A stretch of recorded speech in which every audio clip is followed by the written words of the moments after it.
बिस्मिल्लाहिर्रहमानिर्रहीम। अस्सलामु अलैकुम वरहमतुल्लाहि वबरकातुहू। बच्चों, मैं सैयद मोहम्मद सिद्दीक अहमद आज second year chemistry Sindh board chapter number 2 का एक टॉपिक स्टार्ट कर रहा हूँ, जिसका नाम आपके सामने इंशाअल्लाह ताला भी अल्लाह ताला के फजल से हुक्म से खुद ही आ जाए। बस आप पूरे लेक्चर के दौरान मेरी आवाज़ को गौर से सुनते रहिएगा।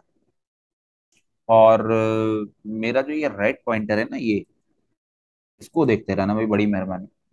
देखो प्यारे बच्चों, ये बात तो हम सब जानते हैं कि अल्लाह ताला ने इस कायनात में, इस पूरी यूनिवर्स में, अगर किसी चीज को केमिकल रिएक्शन करने की सलाहियत और किसी को केमिकल रिएक्शन करने की इजाजत दी है, तो वो एटम है। अल्लाह ने एटम के अलावा किसी भी चीज को केमिकल रिएक्शन करने की सलाहियत, केमिकल रिएक्शन करने की इजाजत दी ही नहीं।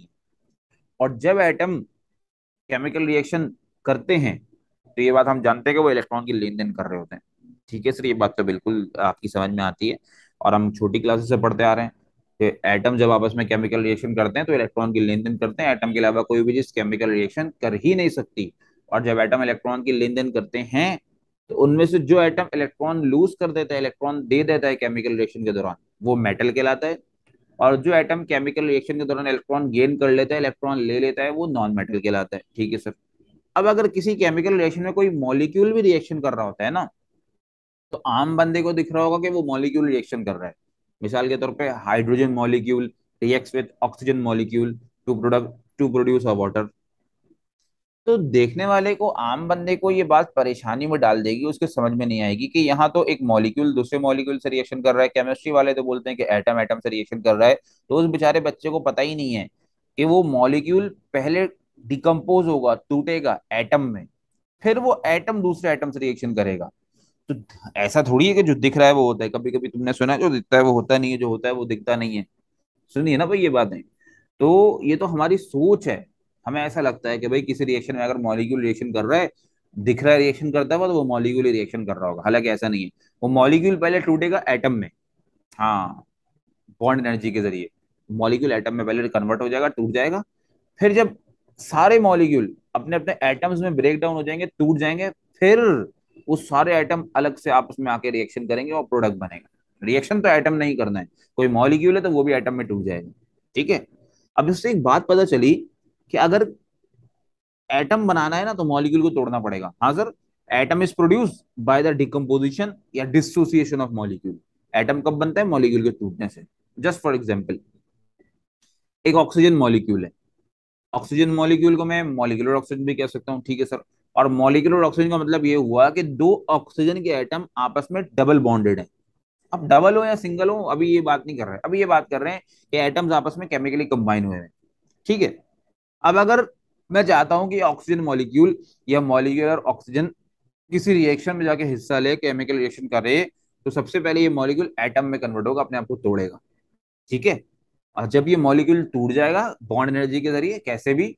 अब मॉलिक्यूल को तोड़ने के दो बड़े मशहूर तरीके हैं। या तो हीट कर दो हाई टेम्परेचर पे, थर्मल डिकम्पोजिशन, या फिर इलेक्ट्रिकल डिस्चार्ज दो। जैसे डिस्चार्ज ट्यूब में याद है, वो क्लास 9 फर्स्ट ईयर में पढ़ा था कि जब गोल्डस्टीन ने एक्सपेरिमेंट किया था, तो अंदर जो कैथोड रेस थी, उन्होंने हाइड्रोजन गैस को, हाई वोल्टेज था ना बहुत, हाइड्रोजन गैस को डिकम्पोज कर दिया था एटम्स में। तो मॉलिक्यूल को एटम में तोड़ने का बड़ा आसान तरीका है। दो मशहूर बहुत हैं। या तो बहुत हाई टेम्परेचर पे तोड़ दो, जिसको हम बोलते हैं थर्मल डिकम्पोजिशन, आंख के जरिए तोड़ना, या इलेक्ट्रिकल डिस्चार्ज दे देके डिस्चार्ज ट्यूब में डाल दो, वो टूट जाएगा। तो तोड़ने का मसला नहीं है। टूट के बन क्या रहा है, ये मॉलिक्यूल टूटेगा तो एटम में कन्वर्ट हो जाएगा। और बैलेंस करने के लिए मैंने टू लगा दिया। जाहिर है, एक मॉलिक्यूल में दो एटम्स थे, तो टूट के वो दो अलग अलग एटम हो जाएंगे। तो पहले भी एटम दो थे, टूटने के बाद भी दो एटम बने। बस फर्क ये है कि पहले दोनों एटम मिले हुए थे, अब दोनों एटम टूट गए। टूट मिले हुए थे तब तक सुकून में थे, चुपचाप बैठे हुए थे। जैसे ही मैंने इनके बॉन्ड को तोड़ दिया ना, अब दोनों बहुत एक्टिव होगा, गुस्से में आ गए। अब इनको केमिकल रिएक्शन करना है, किसी से बॉन्ड बनाना है। हाँ तो सुनो, ये ऑक्सीजन का एटम है, इसको मैं एटॉमिक ऑक्सीजन भी कह सकता हूँ। ठीक है। सर आपने भी क्या बात बोली, दोनों बहुत गुस्से में? यार सिंपल सी बात है ना। हम क्लास 9 और फर्स्ट ईयर केमिकल बॉन्डिंग में एक टॉपिक पढ़ गया है। देखिए, एटम स्टेबल होने के लिए डुप्लेट रूल या ऑक्टेट रूल को फॉलो करता है। अभी O2 का स्ट्रक्चर तुमने केमिकल बॉन्डिंग में जरूर पढ़ा होगा। यहाँ दोनों ऑक्सीजन एटम आपस में दो दो इलेक्ट्रॉन की म्यूचुअल शेयरिंग करके दोनों अपना ऑक्टेट रूल पूरा कर रहे हैं, अपना ऑक्टेट पूरा कर रहे हैं और स्टेबल हुए में सुकून से बैठे हुए थे, स्टेबल थे ऑक्टेट पूरा करके। मैंने बॉन्ड तोड़ दिया इनका। अब टूट तो गया बॉन्ड, ये एटम में तो कन्वर्ट हो गए। एटम में कन्वर्ट होने का मतलब, बॉन्ड टूटने का मतलब कि जो इन्होंने आपस में बातचीत की हुई थी कि हम दो दो इलेक्ट्रॉन की म्यूचुअल शेयरिंग करके आपस में चुपचाप सुकून से बैठे रहेंगे, वो सुकून मैंने इनका बर्बाद कर दिया, इनको अलग कर दिया, इनको ऑक्टेट खत्म कर दिया, ये दोबारा से अनस्टेबल हो गए और बहुत खतरनाक हुए हैं। इतने खतरनाक हुए हैं कि किसी से भी रिएक्शन करके उसके साथ कंबाइन होने के लिए तैयार हैं, ताकि ये फिर स्टेबल हो सके, क्योंकि इन बेचारों को तो मैंने तोड़ दिया ना। इनकी गलती थोड़ी है, तो सुकून से बैठे हुए थे, किसी को कुछ बोल ही नहीं रहते, मैंने बिला वजह डिस्टर्ब कर दिया, तोड़ दिया। तोड़ने का मतलब इनकी जो ऑक्टेट वाली हालत थी, जो इन्होंने आपस में दो दो इलेक्ट्रॉन की खुद ही, किसी की मदद भी नहीं मांग रहे थे बेचारे, दो दो इलेक्ट्रॉन की म्यूचुअल शेयरिंग करके सुकून से बैठे हुए थे, ऑक्टेट पूरा हुआ था। अब मैंने इनके सुकून को बर्बाद कर दिया, अब ये सबके सुकून को बर्बाद कर देंगे, मतलब जो भी एलिमेंट, जो भी एटम इस कायनात में उनको दिखेगा, उससे फटाफट खट से रिएक्शन कर जाएंगे, कंबाइन हो जाएंगे, ताकि ये फिर से स्टेबल हो जाए। क्योंकि ये बात तो हम जानते हैं, एटम अगर किसी एटम से केमिकली बॉन्ड बना रहा है तो वो स्टेबल होने के लिए बनाता है। मतलब एटम हमेशा बॉन्ड जरूर बनाएगा, वो कभी भी एटॉमिक हालत में रहना पसंद ही नहीं करता है, सिवाय वो नोबल गैसेस के, वो एटॉमिक हालत में रहती हैं, क्योंकि वो एटॉमिक हालत में स्टेबल होती हैं। बाकी कोई एटम एटम वाली हालत में स्टेबल होता ही नहीं है, किसी ना किसी से बॉन्ड बनाएगा। तो इन सिंपल एक बात पता चली कि मॉलिक्यूल को तोड़ने से एटम मिल जाता है, ठीक है सर, और एटम बहुत रिएक्टिव होता है, किसी ना किसी से रिएक्शन जरूर करेगा।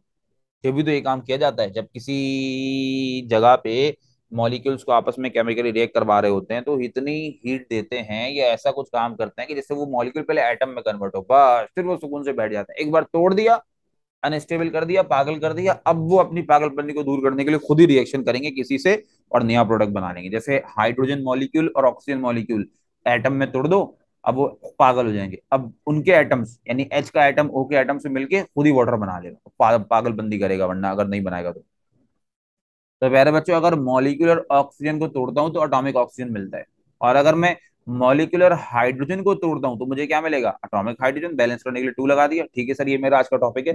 तो क्योंकि हमारी सिन बुट में second year chemistry chapter number 2 में टॉपिक एटॉमिक हाइड्रोजन है, लेकिन अपने दिमाग को बाउंड मत करो कि सिर्फ एटॉमिक हाइड्रोजन ही होता है और तो कुछ होता ही नहीं है। नहीं, ऐसा नहीं है प्यारे बच्चों। एप्टीट्यूड बच्चे पढ़ते हैं ना अक्सर, तो वहाँ एटॉमिक ऑक्सीजन भी पढ़ाया जाता है, एटॉमिक क्लोरीन भी पढ़ाया जाता है। परेशान हो जाते हैं, सर ने तो हमें खाली एटॉमिक हाइड्रोजन पढ़ाया था। वो इसलिए पढ़ाया था, तुम्हारे कोर्स में था खाली मखसूस तौर पे, वरना हर चीज एटॉमिक हो सकती है। मॉलिक्यूल के टूटने से एटम बनेगा, मॉलिक्यूलर नाइट्रोजन टूट रहा है तो एटॉमिक नाइट्रोजन बन जाएगा, मॉलिक्यूलर ऑक्सीजन टूट रहा है तो एटॉमिक ऑक्सीजन बन जाएगा, और यहाँ मॉलिक्यूलर हाइड्रोजन टूटा तो एटॉमिक ऑक्सीजन बन गया। बात समझ में बच्चों, ये मेरा आज का टॉपिक था, एटॉमिक हाइड्रोजन। और जब आगे जाओगे बुक्स में पढ़ोगे तो कोई और एटम होगा। तो बहरहाल एटम बनेगा कैसे, bye the decomposition of molecule. और कोई तुमसे पूछे भाई एटॉमिक हाइड्रोजन कैसे बनेगा, बोलो क्यों लंबी कर रहे हो। एटॉमिक हाइड्रोजन बनेगा मॉलिक्यूलर हाइड्रोजन की डिकम्पोजिशन से, एटॉमिक ऑक्सीजन बनेगा मॉलिक्यूलर ऑक्सीजन की डिकम्पोजिशन से, कोई भी एटम बनेगा मॉलिक्यूल की डिकम्पोजिशन से, ठीक है सर। और होगा बहुत रिएक्टिव, क्योंकि मैंने बेचारे को पागल कर दिया, ठीक है। अच्छा, वो एलिमेंट जो किसी केमिकल रिएक्शन के दौरान पैदा हो जाए, किसी केमिकल रिएक्शन के दौरान जनरेट करे, वो कहलाता है नया नया पैदाशुदा एलिमेंट, यानी नेसेंट एलिमेंट।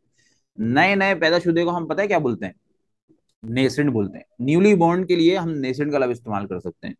चाहे किसी के घर में कोई बच्चा हो, नया नया पैदाशुदा आया हो, तो उसको तुम न्यूली बॉर्न बेबी भी कह सकते हो, या फिर नेसेंट बेबी भी कह सकते हो, ठीक है। तो इसी तरह किसी केमिकल रिएक्शन में कोई एटम, कोई एलिमेंट उस वक्त आ जाए, उस वक्त पैदा हो जाए, वो कहलाएगा नया नया पैदाशुदा एलिमेंट, यानी नेसेंट एलिमेंट। अब अगर किसी केमिकल रिएक्शन में ऑक्सीजन उसी वक्त जनरेट हुआ है तो वो नेसेंट ऑक्सीजन, किसी केमिकल रिएक्शन में हाइड्रोजन उस वक्त जनरेट हुआ है तो वो नेसेंट हाइड्रोजन। तो मखसूस नेसेंट हाइड्रोजन को पढ़ाने का मतलब और मकसद ये नहीं है कि खाली हाइड्रोजन ही नेसेंट होता है, नहीं नहीं नहीं नहीं, ऐसी बात नहीं है।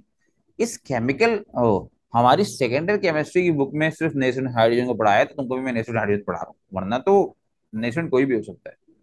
खैर बहरहाल, नेसेंट हाइड्रोजन एटॉमिक स्टेट में ही होता है, हाँ, तो चाहे वो एटॉमिक हाइड्रोजन हो। अब देखो, मैं अपनी बात को मखसूस कर लूंगा, तुम दिमाग में ऐसा मत रखना कि खाली एटॉमिक हाइड्रोजन होता है, नेसेंट हाइड्रोजन होता है। कोई भी चीज एटम में कन्वर्ट हो सकती है मॉलिक्यूल के टूटने से, और कोई भी एलिमेंट किसी रिएक्शन के दौरान पैदा होकर वो नेसेंट कहला सकता है। बहरहाल मैं बात हाइड्रोजन के उस पर कर रहा हूँ, क्योंकि चैप्टर का नाम ही हाइड्रोजन है। तो प्यारे बच्चों, एटॉमिक हाइड्रोजन और नेसेंट हाइड्रोजन दोनों एटॉमिक स्टेट में होते हैं, यानी दोनों एटम वाली हालत में होते हैं। और ये बात तो मैं पहले बता चुका हूँ, जो एटम वाली हालत में होगा बहुत पगला हुआ होगा, पागल परेशानी में होगा, बहुत रिएक्टिव होगा, किसी ना किसी से केमिकल रिएक्शन करना चाहेगा ताकि वो स्टेबल हो सके। बस फर्क ये है कि एटॉमिक हाइड्रोजन मॉलिक्यूल के टूटने से बनता है, और नेसेंट हाइड्रोजन किसी केमिकल रिएक्शन के दौरान पैदा होता है, किसी केमिकल रिएक्शन के दौरान जनरेट होता है। होते दोनों बहुत रिएक्टिव हैं, लेकिन क्योंकि दोनों अलग अलग तरीके से बन रहे हैं, इसलिए दोनों में फर्क कैसे शो किया जाए लिख के, नेसेंट हाइड्रोजन को ना डब्बे में शो करते हैं, एक डब्बे में बंद करके रखते हैं, ताकि दोनों में फर्क पता चल जाए। वरना रिएक्शन कराओ दोनों का, दोनों एक ही स्पीड से रिएक्शन करेंगे। जितना पागल एटॉमिक हाइड्रोजन होगा रिएक्शन करने के लिए, जितना रिएक्टिव ये होगा, उतना ही रिएक्टिव नेशन हाइड्रोजन होगा रिएक्शन करने के लिए, उतना ही पागल हो रहा होगा। बस दोनों की पैदाइश में फर्क है, एक मॉलिक्यूल के टूटने से पैदा हो रहा है बन, और एक किसी रिएक्शन के दौरान पैदा हो रहा है, इसलिए दोनों में फर्क शो करने के लिए नेशन को डब्बे में शो करते हैं, डब्बे में बंद करते हैं। अब मिसाल के तौर पे एक केमिकल रिएक्शन है, मेरे राइट पॉइंटर को देखना बच्चों, जिसमें जिंक मेटल को मैंने सल्फ्यूरिक एसिड में, गंधक के तेजाब में डाल दिया, तो एक प्रोडक्ट तो बना जिंक सल्फेट। और अक्सर तुमने रिएक्शन देखा होगा कि जिंक सल्फेट और हाइड्रोजन गैस बनी H2। लेकिन आज तुम इस बात को समझ लो कि वो हाइड्रोजन गैस डायरेक्ट नहीं बनी, पहले हाइड्रोजन उस वक्त उसी वक्त पैदा हुआ, लेकिन क्योंकि बहुत रिएक्टिव था, ये काम सेकंड्स में होता है, फटाफट फटाफट ये एक नेशन हाइड्रोजन दूसरे अपने ही नेशन हाइड्रोजन से मिलता है, बॉन्ड बनाता है और H2 बन जाता है। जब भी तो हर केमिकल रिएक्शन में जिंक सल्फेट के साथ प्लस H2 लिखा होता है। लेकिन अब क्योंकि तुम्हें ये टॉपिक मैंने पढ़ाया, इसलिए मखसूस तौर पे दिखा दिया, यानी तुम्हें इस रिएक्शन का मैकेनिज्म थोड़ा सा दिखा दिया कि पहले वो नेशन हाइड्रोजन बनता है, नया नया पैदा शुदा होता है, उसी वक्त बनता है, और क्योंकि बहुत रिएक्टिव होता है, फटाफट बनते ही अपने ही एटम से कंबाइन होके हाइड्रोजन मॉलिक्यूल में कन्वर्ट हो जाता है। पहले बच्चों मेरी बात तुमको समझ में आई? क्लियर?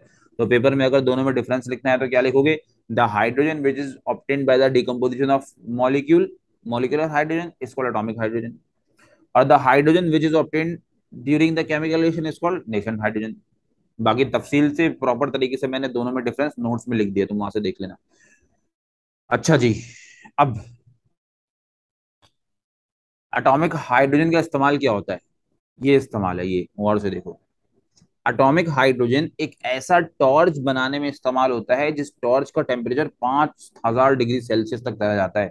जब भी तो एक वर्डिंग लिखी होती है नोट्स में, मैंने यूजेस ऑफ एटॉमिक हाइड्रोजन के बारे में एक लफ्ज लिखा है, atomic hydrogen is use to produce a torch which attains a temperature of 5000 degree Celsius. कि एटॉमिक हाइड्रोजन से एक ऐसा टॉर्च बनाया जाता है जिसका टेम्परेचर 5000 डिग्री सेल्सियस तक होता है। अब है तो वो गैस ना, तुमने शायद देखा हो अक्सर इलाकों में गैस वेल्डिंग करने वाले होते हैं, वो क्या करते हैं, लोहों को लोहे लोहे को लोहे से जोड़ते हैं। मिसाल के तौर पे किसी की बाइक का साइड स्टैंड टूट गया, वो जाएगा उसके पास, बोलेगा भाई गैस वेल्डिंग कर दो, क्योंकि उसमें जो नॉर्मल गैस भरी होगी उसका टेम्परेचर ज्यादा होगा, बहुत गर्म होगा, गर्म से वो दोनों लोहे को पिघला देगा, वो दोनों लोहे बॉन्ड हो जाएंगे, मिल जाएंगे, सूख छोड़ थोड़ा ठंडा होने के लिए छोड़ दो, दोनों मिल जाएंगे। तो गाड़ी बाइक्स के लोहे के पार्ट्स को जोड़ना, गाड़ियों के लोहे के पार्ट्स को जोड़ना, इसके लिए नॉर्मल गैस वेल्डिंग हो जाती है, क्योंकि उस गैस वेल्डिंग में जो गैस होती है उसका जितना टेम्परेचर होता है ना, उससे हमारा काम हो जाता है आसान, मतलब उससे जो है गैस वेल्डिंग यानी वो चीजें आपस में आराम से जुड़ जाती हैं। लेकिन अगर पानी के बड़े बड़े जहाज, उनके कोई लोहे के पीस टूट गया, या बड़े बड़े जो हवाई जहाज होते हैं उनका, या हेलीकॉप्टर का कोई लोहे का पीस टूट गया, अब उसको जोड़ने के लिए कोई बेवकूफ आदमी आ गया गैस, नॉर्मल गैस वेल्डिंग वाले के पास, तो वो थोड़ी देर के लिए तो जुड़ जाएगा, लेकिन जैसे ही ठंडा होगा फिर वो टूट जाएगा, क्योंकि भारी भारी पार्ट्स है ना। तो उनको जोड़ने के लिए जो गर्माइश है, जो हीट है, वो भी बहुत ज्यादा देनी पड़ती है, और वो इस एटॉमिक हाइड्रोजन टॉर्च के जरिए आती है। ऐसा टॉर्च है जिससे एटॉमिक हाइड्रोजन निकलता है, मतलब एटॉमिक हाइड्रोजन गैस बन के निकल रहा होता है। इसमें होता क्या है, दरअसल सुनो, इसमें ना मैं हाइड्रोजन के तमाम एटम्स को डाल देता हूँ, और ये बात तो हम सब जानते हैं, क्योंकि जो एटॉमिक स्टेट में होगा बहुत रिएक्टिव होगा। अब सारे एटम आपस में मिलकर मॉलिक्यूल में कन्वर्ट होते हैं, और इतना गर्म टेम्परेचर हो जाता है उनके मिलने से, ठकटक ठकटक तेज तेज रिएक्शन होने से, कि वो टेम्परेचर 5000 डिग्री सेल्सियस तक पहुंच जाता है। अब जैसे ही उसको मैं प्रेस करता हूँ, उसमें से जो एटम्स मॉलिक्यूल में कन्वर्ट हो चुके हैं, मतलब जो एटॉमिक हाइड्रोजन मॉलिक्यूलर हाइड्रोजन में कन्वर्ट हो चुका है, गैस बन चुका है, वो गैस बन के बाहर निकलता है, क्योंकि उस गैस का दर्जा हरारत टेम्परेचर बहुत भारी हुआ, गर्म हुआ होता है 5000 डिग्री सेल्सियस तक। तो वो बड़े बड़े लोहों को, जहाज के लोहे के पार्ट्स को, शिप्स के लोहे के पार्ट्स को आपस में जोड़ देते हैं मजबूती से। जो काम ये नॉर्मल गैस वेल्डिंग वाले कर रहे होते हैं, वही काम एटॉमिक हाइड्रोजन टॉर्च से भी करवाया जाता है। बस फर्क ये है कि नॉर्मल गैस वेल्डिंग में टेम्परेचर इतना नहीं होता जितना एटॉमिक हाइड्रोजन टॉर्च में होता है। वहां कैसे होता है, एटम को अंदर डाल देते हैं, मिक्स कर देते हैं, और वो मिक्स होके, कैसे करते हैं वो उसको हमको सीखना पड़ेगा, जाहिर सी बात है, मिक्स होके हाइड्रोजन गैस में, हाइड्रोजन मॉलिक्यूल में कन्वर्ट होते हैं, और बहुत गर्म हो जाते हैं, टेम्परेचर बहुत ज्यादा हो जाता है 5000 डिग्री सेल्सियस का। तो इसका प्रॉपर यूज, प्रॉपर क्या पेपर में लिखना कैसे हो, मैंने नोट्स में लिख दिया, तुम वहां से देख सकते हो। ठीक है प्यारे बच्चों, अब आओ जरा सुनो। एटम का स्ट्रक्चर तुम्हारे सामने मौजूद है, हाँ सर, ये बात तो हम जानते हैं कि एटम ऐसे ही दिखने में होता है। अब मेरे इस रेड पॉइंटर को देखना, मेरी आवाज सुनना। हर एटम का एक दरमियानी हिस्सा होता है, एक सेंटर पोर्शन होता है, उसको हम बोलते हैं न्यूक्लियस। ठीक है सर। न्यूक्लियस में दो तरह के पार्टिकल होते हैं। एक प्रोटॉन जिनके ऊपर प्लस चार्ज होता है, दूसरे न्यूट्रॉन जिनके ऊपर कोई चार्ज नहीं होता, जो न्यूट्रल होते हैं। तो देखो सेंटर में दो कलर के पार्टिकल शो किए गए, एक येलो से और एक ब्लू से। अगर ब्लू वाला प्रोटॉन है तो येलो वाला न्यूट्रॉन है, येलो वाला प्रोटॉन है तो ब्लू वाला न्यूट्रॉन है। और इस न्यूक्लियस के इर्द गिर्द इलेक्ट्रॉन नील बोहर के मुताबिक फिक्स सर्कुलर पाथ में घूम रहे होते हैं, है ना। ये बात तो हम सब जानते हैं कि इलेक्ट्रॉन जिस फिक्स सर्कुलर पाथ में घूमता है वो फिक्स रास्ता ऑर्बिट कहलाता है। उसको शेल भी कह सकते हैं, उसको एनर्जी लेवल भी कह सकते हैं। ठीक है मेरे बच्चों। तो इस एटम के स्ट्रक्चर में तीन गोल गोल रास्ते हैं, यानी तीन शेल हैं। ये कहलाएगा फर्स्ट शेल, ये कहलाएगा सेकंड शेल, और ये कहलाएगा वैलेंस शेल। माशाअल्लाह, वेरी गुड। ये हम सब जानते हैं कि एटम का जो आखिरी दायरा होता है, आखिरी शेल होता है, उसको हम वैलेंस शेल बोलते हैं। अब एक एटम में पांच शेल हैं, तो first shell, second shell, third shell, fourth shell, पांचवा क्या कहलाएगा? Valence shell. अब इस बेचारे के पास तीन ही शेल थे, तो ये कहला गया फर्स्ट शेल, दूसरा कहला गया सेकंड शेल, और आखिरी वाला क्या कहलाया? Balance shell. ठीक है सर। अब मैं तुमको अगर बोलूं प्यारे बच्चों, ऐसे ही जस्ट फॉर एग्जांपल, इस एटम को जरा टच करो जाके। जब तुम टच करोगे, जरा इमेजिन करना, इमेजिन, सोचना इस बात। सबसे पहले किस शेल को टच करोगे? हाँ सर, वैलेंस शेल को टच करेंगे, है ना। हाँ, उसी के इलेक्ट्रॉन सबसे पहले टच होंगे। तो एटम में जो भी काम होता है ना, वैलेंस शेल के साथ होता है। ये बात हम सब जानते हैं कि जब एटम केमिकल रिएक्शन करता है तो इलेक्ट्रॉन की लेन देन करता है, या तो इलेक्ट्रॉन लूज करता है, या तो इलेक्ट्रॉन गेन करता है। किस शेल से लूज और गेन करता है? हाँ, वैलेंस शेल से इलेक्ट्रॉन को लूज करेगा, और अगर गेन करेगा तब भी वैलेंस शेल में इलेक्ट्रॉन को गेन करेगा। और मैं एक बात बताऊं प्यारे बच्चों, एटम अपने वैलेंस शेल से जितने इलेक्ट्रॉन लूज कर दे, या वैलेंस शेल में जितने इलेक्ट्रॉन गेन कर ले, वैलेंस शेल से इलेक्ट्रॉन के लूज और गेन करने की तादाद वैलेंसी कहलाती है। तो वैलेंसी की एक डेफिनेशन तो ये कह सकते हैं कि the number of electrons lose और gain from a valence shell is called valency. यानी वैलेंस शेल से जितने इलेक्ट्रॉन जाएं, या वैलेंस शेल में जितने इलेक्ट्रॉन आ जाएं, वो इलेक्ट्रॉन के जाने और आने की तादाद वैलेंसी कहलाती है। ठीक है। और जब दो या दो से ज्यादा एटम आपस में केमिकली रिएक्ट करते हैं ना, तो इलेक्ट्रॉन की लेन देन करते हैं, इलेक्ट्रॉन की लेन देन की तादाद वैलेंसी कहलाती है। जब वो इलेक्ट्रॉन की लेन देन कर लेते हैं तो आपस में कंबाइन हो जाते हैं। किसकी वजह से कंबाइन हुए? इलेक्ट्रॉन की लेन देन करने की वजह से। और मैंने इलेक्ट्रॉन की लेन देन करने को क्या बोला? वैलेंसी बोला। तो प्यारे बच्चों, इससे एक बात समझ में आती है, वैलेंसी क्या है? इलेक्ट्रॉन की वो लेन देन जिससे एटम आपस में कंबाइन हो जाते हैं। तो वैलेंसी दरअसल एटम को कंबाइन करने वाली ताकत है, पावर है। तो वैलेंसी की दूसरी डेफिनेशन क्या हुई? The combining power of an atom is called valency. बात समझ में आई? क्लियर? कि जाहिर, जब एटम आपस में मिलेंगे, इलेक्ट्रॉन की लेन देन करेंगे, वो इलेक्ट्रॉन की लेन देन की तादाद वैलेंसी कहलाएगी। तो वैलेंसी इलेक्ट्रॉन की वो लेन देन है जिससे एटम आपस में प्यार से कंबाइन हो जाते हैं, जुड़ जाते हैं। तो एटम को कंबाइन करने की ताकत, एटम को कंबाइन करके रखने की पावर, ये वैलेंसी कहलाती है। तो वैलेंसी की दोनों डेफिनेशन है। बात समझ में आई? अब मुझे अगर केमिकल रिलेशन करना सीखना है ना, जो कि सीखना पड़ेगा, सेकेंडरी केमिस्ट्री सिंध बोर्ड के मुताबिक दो हिस्सों में डिवाइड है, इनऑर्गेनिक और ऑर्गेनिक। जबकि तुमको जब मैं ऑर्गेनिक केमिस्ट्री पढ़ाऊंगा तो वहां तुमको दिखाऊंगा और तुम खुद समझ जाओगे, पढ़े कि बच्चों माशाअल्लाह ला कुव्वता इल्ला बिल्लाह। ये चैप्टर 10 बायोकेमिस्ट्री से, चैप्टर 11 इंडस्ट्रियल केमिस्ट्री से। खैर बहरहाल, इनऑर्गेनिक केमिस्ट्री को पढ़ने के लिए रिएक्शन करने जरूरी है, तो हमारा पेपर भी इसी पैटर्न में बनता है। रिएक्शन आने चाहिए। अब वो कैसे आएंगे, उसका तरीकेकार सुनो। देखो, हमारे पीरियोडिक टेबल में दो फैमिली वाले ग्रुप है, फैमिली ए, फैमिली बी। लेकिन केमिकल रिएक्शन जो पेपर में आता है ना तुम्हारे लिए, वो आमतौर पर फैमिली ए से आता है। फैमिली ए में कौन कौन से ग्रुप है? 1A, 2A, 3A, 4A, 5A, 6A, 7A, 8A। ठीक है। अब 8A ग्रुप को तो हटा दो, केमिकल रिएक्शन करता ही नहीं है वो। अपनी उंगलियों पे गिनना जरा, जैसे मैं गिन रहा हूँ यहाँ पे, 1A, 2A, 3A, 4A, 5A, 6A, 7A। ठीक है। अब वैलेंसी कैसे याद हो? 1 2 3 4 3 2 1। अपनी दोनों हाथों की उंगलियां खोलो, 7 उंगलियां खोल लो। खोल ली? ठीक है सर। अब 1 2 3 4 3 2 1, यानी ग्रुप 1A वालों की वैलेंसी 1, ग्रुप 2A में तमाम एलिमेंट की वैलेंसी 2, ग्रुप 3 में तमाम एलिमेंट की वैलेंसी 3, ग्रुप 4A में तमाम एलिमेंट की वैलेंसी 4। लेकिन ग्रुप 5A में जितने भी एलिमेंट है सबकी वैलेंसी 3 होगी। 6A में जितने भी एलिमेंट है सबकी वैलेंसी 2 होगी। 7A में जितने भी एलिमेंट है सबकी वैलेंसी 1 होगी। 8A वालों की वैलेंसी होगी नहीं, 0 होगी। अब सर, अगर हमें ग्रुप्स के एलिमेंट याद होंगे ना, जो कि मैंने तुमको याद करवाए हैं, तो वैलेंसी याद करना आसान होगी। ठीक है, इनऑर्गेनिक खत्म होते होते इंशाल्लाह एलिमेंट हमें पक्के याद हो जाएंगे। लेकिन पेपर में जब कोई रिएक्शन आएगा, इतने सारे रिएक्शन होते हैं, क्या हम बैठ के याद करेंगे ये एलिमेंट को, इस ग्रुप का है, फिर जाके उसकी वैलेंसी निकालेंगे? बड़ा लंबा काम हो जाएगा। देखो, पढ़ने के दो तरीके। पहला तरीका, कॉन्सेप्ट वाइज हर चीज को समझ लो, फिर पेपर में उसको कैसे अटैम्प्ट करना है जल्दी जल्दी, उसके लिए कुछ ट्रिक्स बनाओ, कुछ शॉर्ट ट्रिक्स। तो मैंने यही काम किया है, तुम्हारे लिए एक टेबल बनाया है जिसमें दो कॉलम है, एक कॉलम वैलेंसी का है, दूसरा कॉलम एलिमेंट्स का है। तुम भी जब कभी सेकेंडरी केमिस्ट्री का पेपर या टेस्ट करने बैठो, सबसे पहले रफ वर्क में या किसी क्वेश्चन पेपर पे ये टेबल बना लेना। तो मैं जो है ना, वैलेंसी याद करने में बड़ी आसानी हो जाएगी। ठीक है सर, कैसे बनाएंगे आइए देखते हैं। वैलेंसी 1 से शुरू हो रही है, 4 पे खत्म हो रही है। हाँ सर। एलिमेंट्स कैसे याद करें? सबसे पहले पीरियोडिक टेबल के उस एलिमेंट को बुलाओ जो सबसे मासूम, सबसे शरीफ है। वो कौन है? हाइड्रोजन। बेचारा हाइड्रोजन। ठीक है सर, आ गया। अब कहानी सुनना, तुम्हें ये टेबल भरना आ जाएगा। मैंने पूछा हाइड्रोजन खैरियत से हो भाई, तबीयत ठीक है तुम्हारी? बोल रहा हाँ बस रोने लगा। मैंने कहा क्यों रो रहे हो? बोल रहा बहुत मारा। मैंने पूछा किसने मारा? कह रहा है लिथियम ने। ठीक है। हाँ, तो अब मैं खाली ये नहीं कह रहा कि इन तीनों की वैलेंसी वन होती है और किसी की नहीं होती, होती है। जरूरत फिलहाल हमें इनकी पड़ेगी पूरी इनऑर्गेनिक केमिस्ट्री में। ठीक है सर।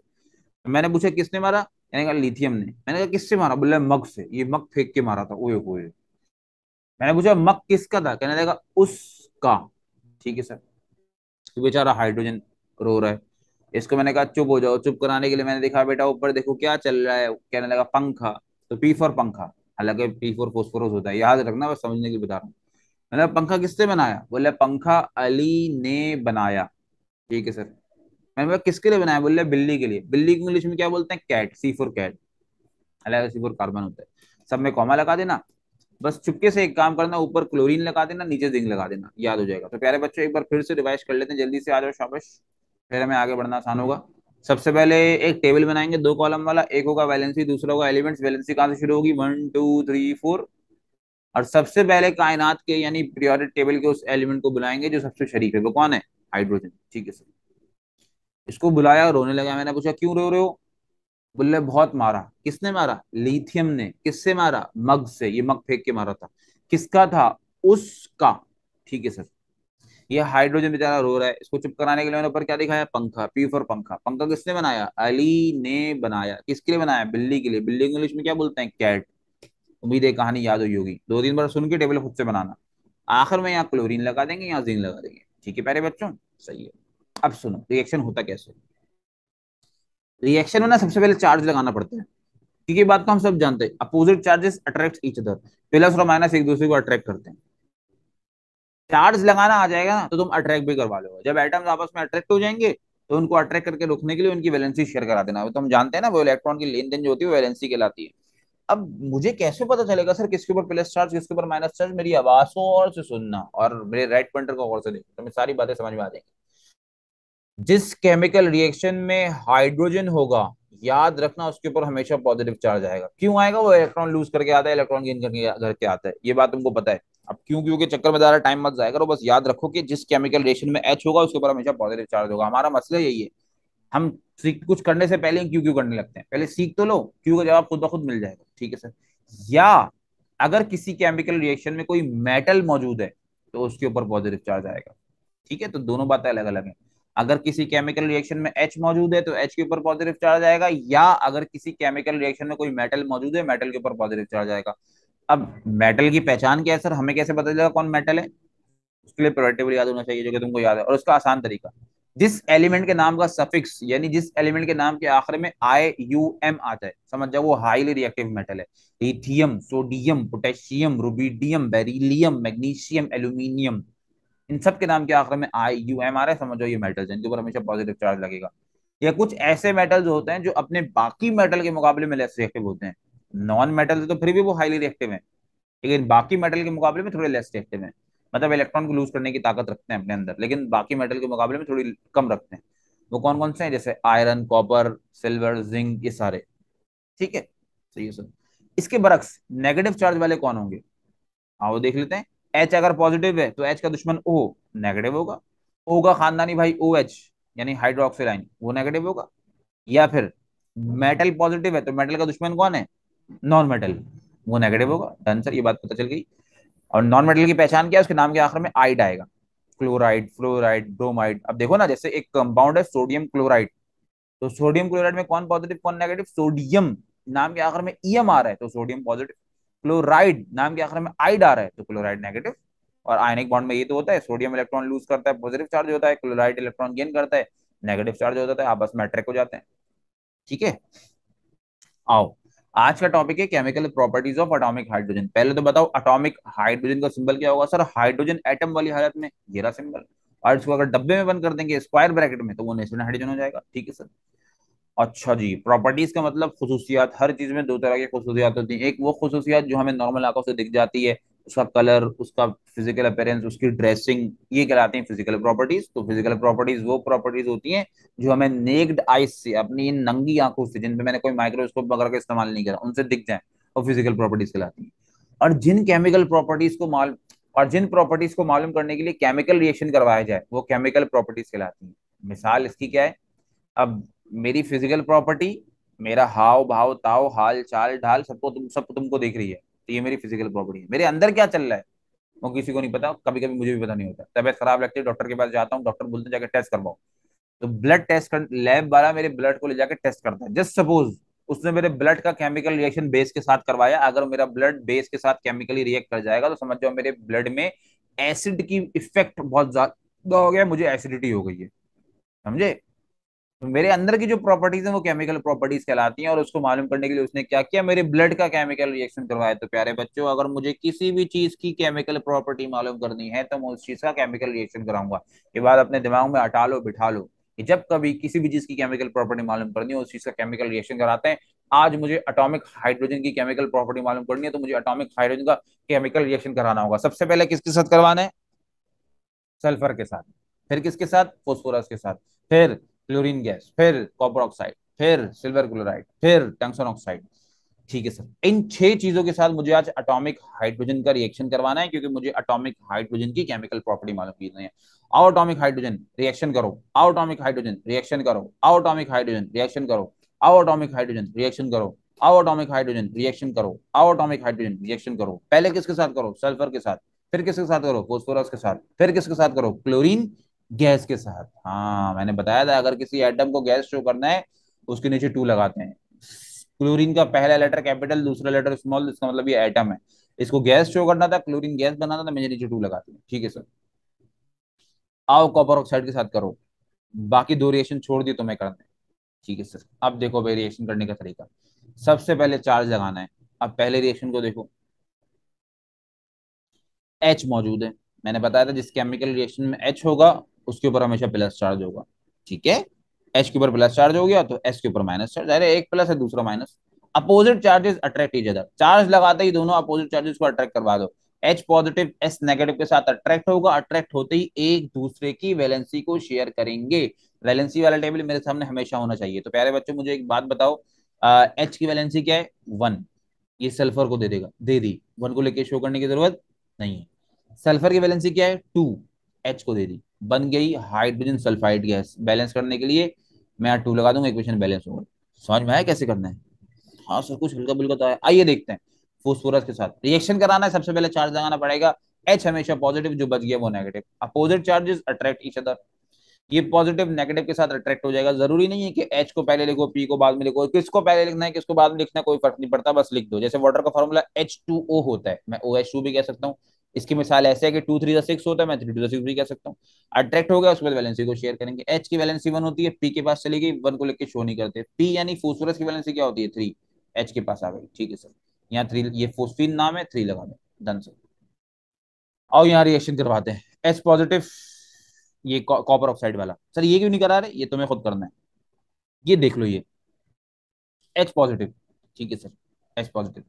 कॉपर ऑक्साइड में किसके ऊपर चार्ज कौन सा आएगा? सर मैं इतना जानता हूं, ये ऑक्साइड है, आइड, जिसके नाम के आखिर में IDE आ गया वो नेगेटिव। पीछे बताया था, देख लेना पीछे अगर भूल जाओ तो। अगर इस कॉपर ऑक्साइड में ऑक्सीजन नेगेटिव तो जो बच गया वो positive. Opposite charges attract each other. बच्चों ये एच पॉजिटिव है तो यहां से किसको ले जाएगा? ओ नेगेटिव को।